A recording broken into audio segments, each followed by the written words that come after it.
I'm a 27-year-old woman, and I've been dreaming about my wedding for as long as I can remember. You know how some people have Pinterest boards for weddings before they're even engaged? That was me, except I had mental Pinterest boards in my head since I was 10. It wasn't about the grandeur or extravagance. It was just the idea of celebrating love surrounded by the people who mattered most. A couple of months ago, my longtime partner, who's 30, proposed, and I couldn't have been happier.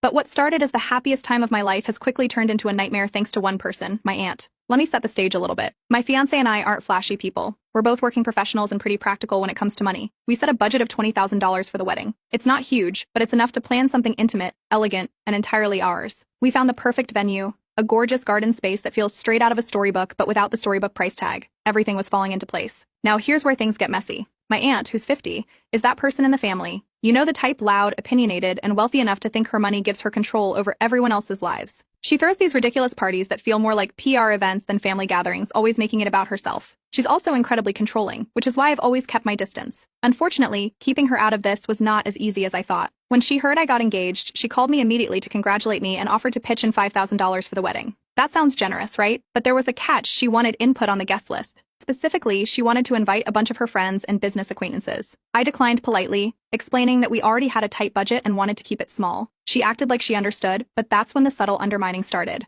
At first, it was little things. She'd mention ideas for decor or suggest vendors, claiming she just wanted to help. I thought she was just being overly enthusiastic, but then bigger problems started popping up. The first major issue was the venue. A week after we booked it, I got a call saying it had been double booked for the same day, and we'd need to find another date. I was devastated. We had already started coordinating with vendors, and changing the date would mess everything up. Here's where it gets weird. A few days later, my aunt casually mentioned she had booked the same venue for a big event around the same time. She said it with this smug little smile, like she wanted me to connect the dots. I didn't want to jump to conclusions, but it felt suspicious. Things spiraled from there. My aunt started telling relatives about our wedding plans, like she was co-hosting the event. People kept coming to me with questions about things she had decided, like themes and menu choices, and I had no idea what they were talking about.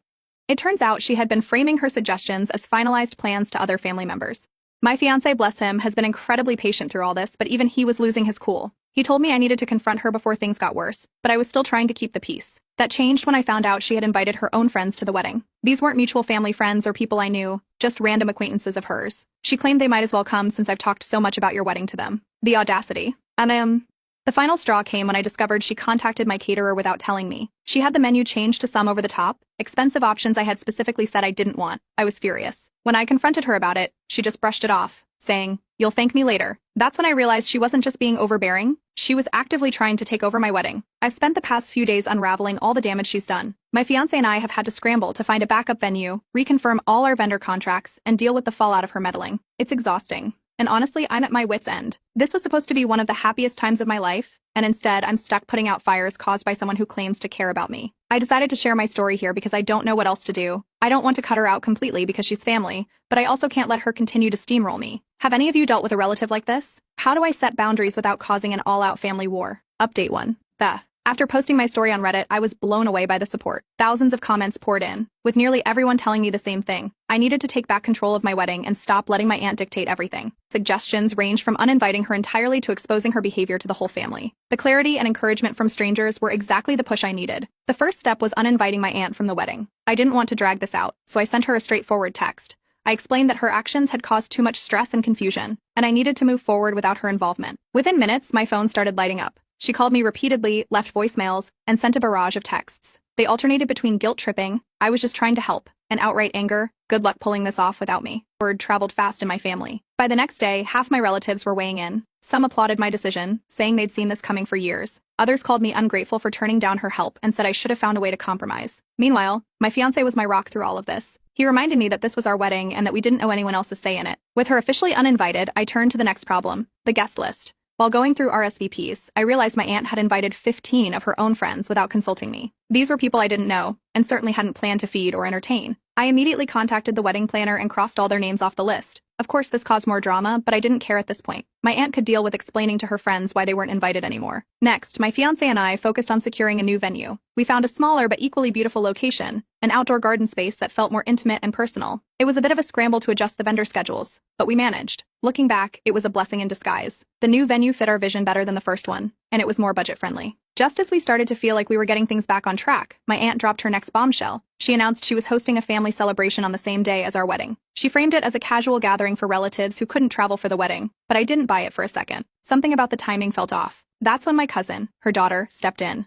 My cousin and I have always been close despite her mom's antics. She confided that the family celebration wasn't casual at all. It was actually a full-blown wedding for her. My aunt had hijacked my original venue to throw a lavish event for her daughter. I was floored. All those helpful suggestions and backhanded moves weren't just about control, they were about making my wedding plans fit her own agenda. She had even told my cousin, "It's her turn. Your cousin will have other chances to celebrate." While processing this betrayal, I got another call from my new caterer. Apparently, someone claiming to be me had tried to cancel our catering order. Thankfully, the security pin we'd set up based on a Reddit commenter's advice stopped the cancellation. That's when my fiancé suggested we consult a lawyer. We wanted to make sure our contracts with vendors were airtight and protected against further interference. We added clauses to prevent changes from anyone other than us. As all this unfolded, my cousin continued feeding me information about her mom's plans. The more I learned, the angrier I got. My aunt was essentially copying my entire wedding, venue, decorations, and even the guest list, and passing it off as her own event. I knew I couldn't just let this slide. I decided it was time to turn the tables. With my cousin's help, I started gathering evidence of my aunt's meddling. I compiled text messages, vendor receipts, and screenshots of her attempts to cancel my contracts. I also saved messages from family members confirming the lies she'd told about helping me plan. It was clear she had been manipulating everyone to justify her actions.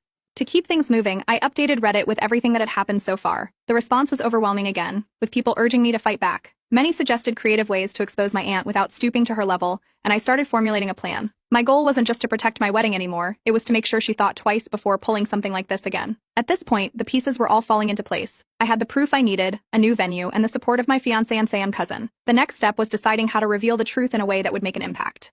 For now, though, I'm staying focused on keeping my wedding plans secure and preventing any more surprises. Stay tuned, this isn't over yet. Update 2. After gathering evidence of my aunt's meddling, I decided it was time to take action. With help from my cousin, who was as fed up as I was, we started planning how to turn the tables. The goal wasn't just to protect my wedding anymore, it was to make sure everyone saw my aunt for what she was. The first move was subtle. I started posting vague updates on social media about family betrayal and how some people couldn't be trusted. I didn't name names, but I didn't need to. The posts were just cryptic enough to spark curiosity, and within a day I was getting messages from relatives asking what was going on. My aunt must have seen them too because she started calling other family members to clarify her version of events. This only made things worse for her since it planted seeds of doubt in everyone's minds. Meanwhile, my cousin worked her magic. She managed to join my aunt's event planning group chat by claiming she wanted to help with the family celebration. What she found confirmed everything we suspected. My aunt was going all out to replicate my wedding. She'd booked the same floral arrangements, copied the menu I'd originally chosen, and even planned a similar color scheme. But the kicker, she was bragging about how she'd outsmarted me and secured the original venue for her daughter's wedding. While this was unfolding, I contacted the original venue again. I explained the situation and asked if they could confirm why my reservation had been canceled. It turned out my aunt had lied, claiming the space was needed for a charity gala. Once the staff learned the truth, they were furious and assured me they'd investigate further. Next, we decided to RSVP to my aunt's event to keep her off guard. My cousin and I both marked ourselves as attending, playing it cool to make her think we weren't planning anything. At the same time, I finalized my own wedding details and made a public announcement on social media about the date, making it clear it overlapped with her family celebration. The post included beautiful photos of my new venue, which I knew would make waves in the family group chats. Then came the big reveal. My cousin leaked the invitations to her mom's event. They were designed to look like a charity gala invitation, but the wording made it clear it was a wedding. People were shocked when they realized my aunt had lied to everyone. Some relatives were furious and immediately called her out, while others quietly switched their RSVPs to my wedding instead. The divide in the family grew even sharper, and my aunt's carefully crafted narrative started to crumble. With momentum on our side, I orchestrated one final move. My aunt's event decorator was the same company I'd originally contacted before switching to a new vendor. Since I still had a good relationship with them, I explained what had happened and asked if they could help. They agreed to redirect my aunt's chosen decorations to a neutral storage facility for quality checks. This left her scrambling just days before her event. To add to the chaos, I anonymously tipped off the original venue about her fraudulent booking. They didn't take it lightly. With the charity excuse exposed, they canceled her reservation, leaving her with no venue at the last minute. She had to move the event to a community center, a far cry from the lavish affair she'd been planning. While all of this was happening, my fiancé was a constant source of reassurance. He reminded me that standing up for myself wasn't just about the wedding, it was about setting boundaries for the future. Vendors who heard about my situation were also incredibly supportive. A few even offered discounts, saying they admired how I was handling things. A couple of days before the wedding, my aunt called me out of the blue. She begged me to share my new venue with her, claiming there had been a misunderstanding, and that she just wanted both events to go smoothly. I calmly refused and hung up. By the time the dust settled, my wedding plans were locked in, and my aunt's event was in complete disarray. Her guests were left confused about the venue change, and many decided not to attend after learning the truth. My cousin told me my aunt spent the entire day ranting about how unfair it all was, completely oblivious to how her own actions had led to this. After everything was said and done, I posted my third update on Reddit, detailing the entire saga. Readers were thrilled to hear about my aunt's downfall, and the post quickly went viral. People were especially amused by how everything seemed to backfire on her in the end. Now, with just days to go before my wedding, I can finally breathe a little easier. The chaos has settled, and I'm looking forward to celebrating with the people who truly support us. Thank you to everyone who encouraged me to stand up for myself. I'll make sure to update you all once the wedding is over. Update 3. The wedding day finally arrived, and I'm thrilled to say it went off without a single hitch. Everything was absolutely perfect. The new venue turned out to be even more magical than I imagined. Fairy lights draped over the garden. The flowers were in full bloom, and every detail came together exactly as we had envisioned. Our guests, those who truly cared about us, were full of joy and love. It was intimate, heartfelt, and everything I'd hoped for. Meanwhile, my aunt's event was an absolute disaster. My cousin, who I guess you could call my inside source, kept me updated throughout the day. After losing her original venue and scrambling to find a replacement, my aunt ended up booking a small community center. The space wasn't designed for events like weddings, and it showed. The decorations were sparse, and with no time to find another decorator, she had to rely on store-bought streamers and balloons. The food? Cheap takeout pizzas stacked on folding tables. The guest list at her event also dwindled. Once word got out about her lies and manipulation, many relatives dropped out, choosing to attend my wedding instead. My cousin described the mood at her mother's event as awkward and tense. People who did show up seemed to realize they'd made the wrong choice and left early. By the time the ceremony started, it was clear her grand plans had completely fallen apart. Back at my wedding, the vibe couldn't have been more different. My cousin gave a touching speech during the reception. She talked about the importance of family unity, subtly calling out how some people let control and pride get in the way of real relationships. Her words struck a chord with everyone. I noticed several relatives tearing up, and afterward, some even came to apologize for initially siding with my aunt. It felt like a step toward healing, something I didn't think was possible just weeks ago. Later that evening, I updated Reddit with the entire saga. I shared how the wedding turned out, what happened at my aunt's disastrous event, and how everything had played out. The post blew up almost instantly, gathering over 50,000 upvotes in just a few hours. The comment section was wild, with people sharing similar stories of family drama and cheering me on for standing my ground. But the fallout didn't stop there. Somehow, the story caught the attention of a local news outlet. They reached out to me, asking if they could feature the tale in a piece about family dynamics and wedding drama. I kept it anonymous and agreed. The article went viral in our town, and I heard from relatives that my aunt was furious about it. She reportedly blamed sabotage for how everything had gone wrong but refused to take any responsibility for her own actions. As expected, my aunt didn't let it end quietly. A week after the wedding, I received a notice that she was threatening legal action against me. Her claim? Defamation and emotional distress. My lawyer quickly dismissed it as baseless. There was no evidence to back her up, and frankly, it seemed like a desperate attempt to regain some control. She dropped it almost as quickly as she'd started it. On a more positive note, the wedding drama seemed to mend a lot of fractured family relationships. Many relatives who had initially taken my aunt's side reached out to apologize. They admitted they hadn't realized the full extent of her manipulation and regretted doubting me. While I don't think everything will ever be completely back to normal, it feels good to know that most of the family is on the same page now. After the dust settled, my fiancé and I left for our honeymoon, a week of absolute bliss in Bali. It was exactly what we needed to decompress after all the chaos. We spent our days exploring beaches, eating amazing food, and just enjoying each other's company. For the first time in months, we didn't have to think about weddings, family drama, or anything stressful. Reflecting on everything that happened, I've realized how much stronger this ordeal made my relationship with my husband. He stood by me through every twist and turn, reminding me of what really mattered. It also taught me an important lesson about boundaries. Just because someone is family doesn't mean they have the right to control your life or ruin your happiness. As for my aunt, she's officially blocked on every platform. I've cut all contact with her and her immediate family, and I plan to keep it that way. Life is too short to deal with toxic people, no matter how close they're supposed to be. Before closing this chapter, I want to thank everyone who supported me through Reddit. The advice, encouragement, and even the funny comments kept me sane during one of the most stressful periods of my life. I've learned so much from this community, and I hope my story helps others who might be going through something similar. To those who asked how I plan to handle family events in the future, I'll be keeping my distance from anyone who tries to stir up drama. My husband and I are starting fresh, and we're determined to build a life that's peaceful and full of love.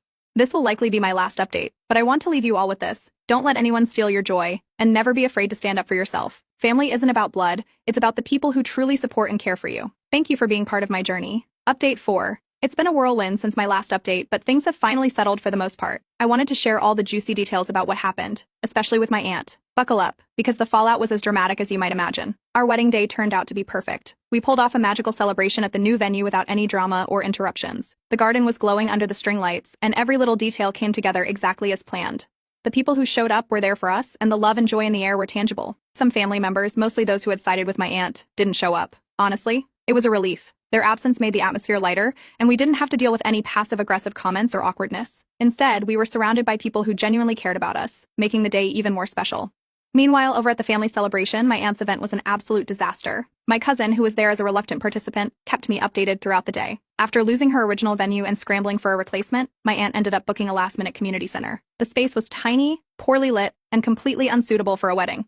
Because my aunt hadn't planned for the change, the setup was bare bones. There were folding chairs, mismatched tables, and a few half-hearted decorations that looked like they'd been picked up at a dollar store. She couldn't find a replacement caterer on such short notice, so guests were served takeout pizza straight from the boxes. The cake? A supermarket sheet cake hastily picked up that morning. It was worlds away from the elegant affair she had envisioned. If that wasn't bad enough, one of her key vendors, a florist she'd hired to recreate the arrangements I had originally planned, refused to deliver. Turns out she hadn't paid the deposit. So her big floral centerpiece idea, completely missing. Guests who showed up expecting an elaborate event were visibly unimpressed. Some even left early, either out of frustration or to come to my wedding instead. My cousin said the tension was so thick you could cut it with a knife. The cherry on top? Someone posted photos of her chaotic event in our local community Facebook group with a caption about karma hitting hard. The pictures showed the bare setup, mismatched decor, and pizza boxes on the tables. The post quickly went viral, and the comments were brutal. People in the community recognized her from her extravagant parties and had a field day with the irony. Needless to say, my aunt was furious. The day after the wedding, my aunt confronted me. She accused me of sabotaging her event and ruining her daughter's big day. I calmly reminded her that she had sabotaged my wedding first and that all I did was stand up for myself. She didn't have much to say after that but stormed off, leaving a trail of muttered complaints behind her. On the flip side, my cousin privately thanked me for standing up to her mom. She admitted she had always felt controlled and was inspired by how I handled the situation. It was a bittersweet moment because I could tell she felt guilty about being caught in the middle. I reassured her that none of this was her fault and that I hoped she could break free from her mom's manipulative grip. As expected, my aunt wasn't ready to let things go quietly. A few days later, I received a notice that she was threatening legal action. Her claims? Defamation and emotional distress. My lawyer dismissed the threats immediately. There was no evidence to back her up, and her case had no legs to stand on. She must have realized this too because the threats disappeared as quickly as they came. On a more positive note, the wedding drama seems to have been a turning point for some family relationships. Many relatives who had initially sided with my aunt reached out to apologize. They admitted they hadn't realized the extent of her manipulation and regretted doubting me. While I'm not expecting miracles, it feels like the start of something healthier within the family. Once the dust settled, my fiancé and I escaped to Bali for our honeymoon. It was everything we needed and more. We spent our days exploring beaches, indulging in amazing food, and soaking in the beauty around us. For the first time in months, we were able to fully relax and focus on each other. Reflecting on the whole ordeal, I've learned a lot about boundaries and self-respect. Family ties don't mean you have to tolerate toxic behavior. I've officially gone no contact with my aunt. She's blocked on every platform, and I've made it clear to the rest of the family that she's not welcome in my life moving forward. To everyone who followed this journey, thank you for your advice, support, and encouragement. Your words kept me grounded during the chaos. If there's one thing I want others to take away from this, it's that you should never let anyone, family or not, control your life or steal your joy. Stand firm, set boundaries, and protect your happiness. This is likely my last update, but I'll always be grateful for this community. Update 5. I can't believe how far we've come since my first post. When I started sharing this saga, I was overwhelmed and unsure how to navigate the chaos my aunt had caused. Now, everything feels like it's finally falling into place, and I'm excited to give you all a proper wrap-up of where things stand. After my last update went viral, the response was unbelievable. I received messages from people all over the world, some sharing similar stories of family drama and others just offering kind words. It was surreal to see how many people resonated with my experience. The most touching messages came from people who told me that reading about my journey gave them the courage to stand up for themselves in their own lives. It's amazing how a community of strangers can be so supportive. The fallout for my aunt has been significant. Her reputation within the family has taken a massive hit. Many relatives who were once loyal to her have now distanced themselves. A few have even cut ties entirely, saying they can't deal with her manipulative ways anymore. She's become somewhat of a pariah at family gatherings, and from what I hear, she's not handling it well. It seems she still hasn't accepted any responsibility for her actions and continues to blame everyone else for her problems. One unexpected silver lining is my cousin's newfound independence. After everything that happened, she made the brave decision to move out of her mom's house. She's starting fresh and even looking into therapy to work through the control issues she grew up with. We've stayed in touch, and I couldn't be prouder of her for taking this step. She deserves so much better than the environment she was stuck in, and I'm excited to see her thrive. On a personal note, my husband and I recently received the final wedding album from our photographer, and it's absolutely breathtaking. Every photo captured the joy and love of that day, and looking through them reminds me of how worth it all the stress and drama was. It feels good to know that we created something beautiful despite all the challenges. Interestingly, the entire ordeal has opened up some unexpected opportunities for me.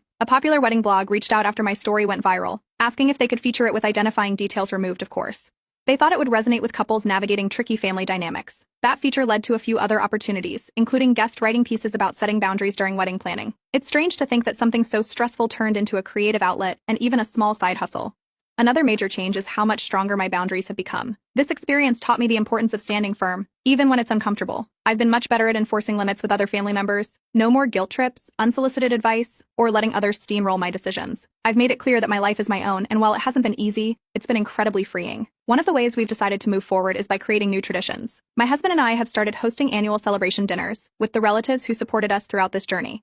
It's a small way to show gratitude and foster healthier relationships within the family. The first one was a huge success, and we're looking forward to making it a yearly tradition. As for my aunt, she hasn't learned her lesson. She's already tried to insert herself into another relative's wedding plans, but this time, people saw the red flags early and shut her down. It's clear she hasn't changed, but thankfully more family members are onto her now. The ripple effects of her actions seem to have made others more cautious, which is a small win in itself. Through all of this, my husband's family has been an incredible source of support. They've welcomed me with open arms and treated me with nothing but kindness and understanding. Knowing I have their unwavering support has made all the difference, and I'm so grateful to have them in my life. To make sure this experience doesn't weigh me down long term, I've started therapy. It's been incredibly helpful in processing the lingering resentment and understanding how to navigate future family dynamics without sacrificing my peace of mind. I highly recommend it to anyone dealing with similar challenges. It's a game changer. The Reddit community has also been amazing. I've stayed active in related subs, offering advice to others dealing with difficult family members. It feels good to pay it forward, especially knowing how much this platform helped me during my own struggles. One final update, switching venues ended up saving us a significant amount of money. We've put those savings toward our next big goal, buying a house. It feels like a fresh start in so many ways, and we're excited to build a future together in a space that's completely ours. To everyone who followed this roller coaster journey, thank you. Your advice, encouragement, and humor kept me grounded during one of the most stressful times of my life. If there's one thing I hope people take away from this, it's that you should never let anyone steal your joy or control your happiness. Stand firm, set boundaries, and don't be afraid to call out toxic behavior when it's necessary. As for us, we're focused on building a life full of love, laughter, and new adventures. This will likely be my last update, but I'll carry the lessons I've learned here with me forever. Thank you for being part of this journey and for reminding me of the power of community. Here's to brighter days ahead.